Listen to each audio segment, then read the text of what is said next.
తూర్పుగోదావరి జిల్లా దేవరపల్లి జగన్ పర్యటనలో వైసీపీ కార్యకర్తలు అభిమానులు అత్యుత్సాహం ప్రదర్శించారన్న ఆరోపణలపై దుమారం రేగుతోంది. వైసీపీ కార్యకర్తలు ఓ మహిళ నిర్వహిస్తున్న టిఫిన్ సెంటర్ను ధ్వంసం చేశారన్న అభియోగాలు పొలిటికల్ హీట్ పెంచాయి. టిఫిన్ సెంటర్లో వస్తువులతో పాటు హిందూ దేవుళ్ల ఫోటోలు ధ్వంసం చేశారని ఆరోపిస్తూ మంత్రి లోకేష్ ట్వీట్ చేశారు.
జగన్ పర్యటనలో వైసీపీ కార్యకర్తలు వీరంగం సృష్టించారని హోంమంత్రి అనిత మండిపడ్డారు.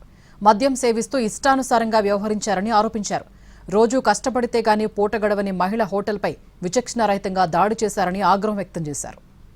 డైరెక్ట్గా మార్కెట్ యార్డ్కి వెళ్తావు, అక్కడ రైతులతో కూర్చోబెడతావు, మాట్లాడతావు, నీ కష్టం ఏంటని అడుగుతావు, బయటకు వస్తావు. అంతేగాని నీ నాయకులు రోడ్ల మీద రోడ్డు మీద కూర్చొని మందు తాగుతా, పెద్ద పెద్ద బాటిల్తో రోడ్ల మీద మందు తాగుతారు. అక్కడ మందుల షాపులో ఫుల్గా మందులు తాగడం, బయటికి రావటం, రప్పారప్పం అని అరవటం, సీఎం అని అరవటం, బయటకు వచ్చి రోజు అంటే రోజు ఆ ఇడ్లీ పాత్ర లేకపోతే ఆ టిఫిన్ కూడా నడుపుతేనే కానీ పూట గడవని ఒక లేడీకి సంబంధించిన షాపుని ఏ రకంగా ధ్వంసం చేశారో ఆవిడే బయటకు వచ్చి మాట్లాడే పరిస్థితి కనిపిస్తుంది. అంటే ఎటువంటి సందేశాలు ఇద్దాం అనుకుంటున్నారు? కనీసం ఆవిడ గురించి ఎవరు కూడా ప్రస్తావించరు, మాట్లాడరు. ఇప్పుడు ఆవిడకి జరిగిన నష్టం, అందులోనే ఆవిడ కూడా వైఎస్ఆర్సీపీ సింపథైజర్ లేదా అన్నారు. చూడండి ఒకసారి.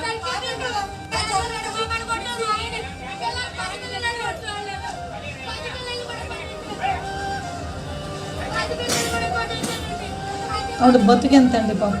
ఆవిడ ఏమాత్రం ఆవిడ పరిస్థితి చెప్పండి. ఏ రోజుకి ఆ రోజు ఆవిడ అమ్ముకుంటేనే ఆ రోజు ఆవిడ తినగలదు, ఆ కుటుంబం తినగలదు. విచక్షణారహితంగా దాడి చేయటం ఒక ఎత్తు. చూడండి, దేవతామూర్తుల ఫోటోలు కూడా కాలికేసి కొట్టి తొక్కడం. నేను ఒకటే అడుగుతున్నా, ఎలాంటి మెసేజ్ ఇద్దాం అనుకుంటున్నారు?